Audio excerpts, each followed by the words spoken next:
Because the fear here is, first, we'll have to see how much we can give protection to such individuals who head such tribunal or panel, knowing full well that some could also, well, bring up some spurious allegations against the persons and integrity of such persons. Yeah, I understand. That was why that provision must have been put here. But now look at the situation we're facing. Two members of that tribunal said they will not sit with him. Your station, we are covering most of the proceedings of the tribunal. They did not sit with him for almost 2 years. It is a serious issue. And that tribunal is meant to be 3. And when 2 pulled out, they couldn't do any work because they said the chairman has to clear himself of the allegation of bribery of that 10 million naira issue.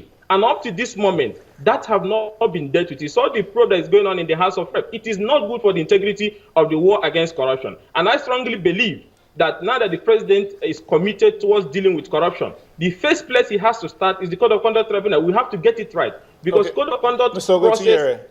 Yes. You've focused so much on the ICP, Code of Conduct Tribunal, but let's look at the EFCC, for instance.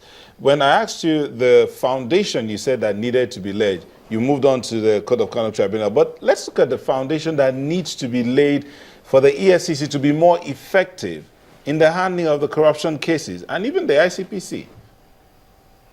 First of all, like I said, the prosecution officers there has to be trained to have the capacity to, first of all, especially the investigation officers, to do thorough investigation, conclude the investigation, and leave media trials and media headlines. And when they are done with that, they check the laws and ensure that all the right procedures are going to be followed and the matter is going to be brought before the right court. What are the procedures? What are the procedures that the EFCC needs to follow through? Are they written down in the EFCC Act, or are there some amendments that need to be put in place by the legislature to ensure that the EFCC is not distracted in any way?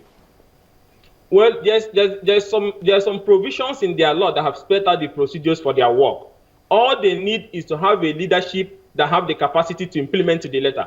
Are you aware that in the EFCC Act, there is a provision on source of income, which is one of the bills on our own as civil society we are pushing, that when people have resources that they could not explain the source that they got it from, that the state, you arraign them in the court and confiscate such property. Now, the Act created a department for asset verification.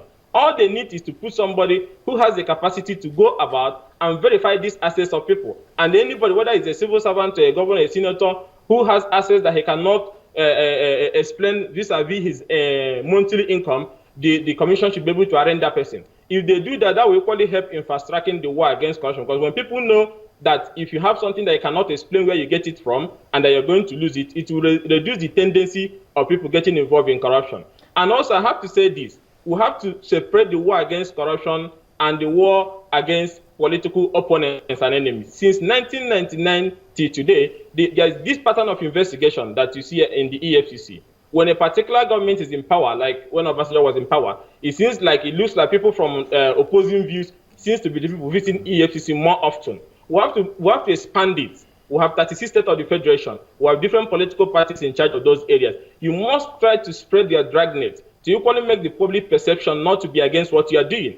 Anybody that is corrupt, it doesn't matter the political party you belong to, you must face those charges because that is what our law said. But they need to strengthen it and separate it from political allegations that it gives to reduce the integrity of the war since 1999. Okay, going forward, it can't be all gloomy. We've seen the president, we all know about his body language and his attitude towards the fight against corruption. We've seen the committee, the Presidential Committee on Anti-Corruption and all of that being set up, cleaning up of the judiciary system. Can Nigerians hope for a difference from what we've seen all along at this point in time, or is it going to be business as usual? Or do you think it will be business as usual? No, 100% is not going to be business as usual. I have strong confidence in the competence and character of President Muhammad Buhari. What this country has been lacking over time is the political will. The laws are okay, the procedures, everything is there, but what the country has been lacking is the political will. The president, that people from his body language will know that it is no longer going to be business as usual. And you will agree with me that that body language is gradually telling on the way things are being done. But my fear, like I said, apart from the body language and the political will that the president have shown, the institutions that will be used in this battle has to be strengthened and trained to follow due process and ensure that they do thorough work so that we don't get this thing up to Federal High Court and then we'll get it done again. We'll keep going the same cycle. Okay, the judiciary system has also been fingered as, the corrupt judiciary system has been fingered as a major contributor to the setback in the anti-corruption fight. You've talked about what the EFCC needs to do, all the anti-graft agency. What can be done to clean up the judiciary system? And we see trials leading to prosecution. Yes, like I said before, the two biggest problems to the war is the investigating agencies and even the judiciary. And over time, what has been happening in normal life has seems to have gone into the judiciary. So the problem now, how do you investigate these judges to be able to identify those ones who are corrupt, to be able to identify those ones who might take money to grant an injunction? That is where these anti-corruption agencies are supposed to spread their dragnet. They're supposed to gather intelligence. They're supposed to monitor these judges, check up their assets. If a judge lives in a house of almost 500 million, somebody has to start looking to find out where is the source of money coming from. So they need to be investigated. So for you to do that, you need to strengthen the anti-corruption agencies to be able to look at what happened in Ghana. It's still citizen reporting and then the anti-corruption agencies that led to the sack of almost about 23 judges. So the citizens also equally have to help. Most people know the people who are doing this, so they can help as long as the anti-corruption agencies has the capacity that when you give them this right information, they can do the right thing, not for them to dump it and then find other things to do.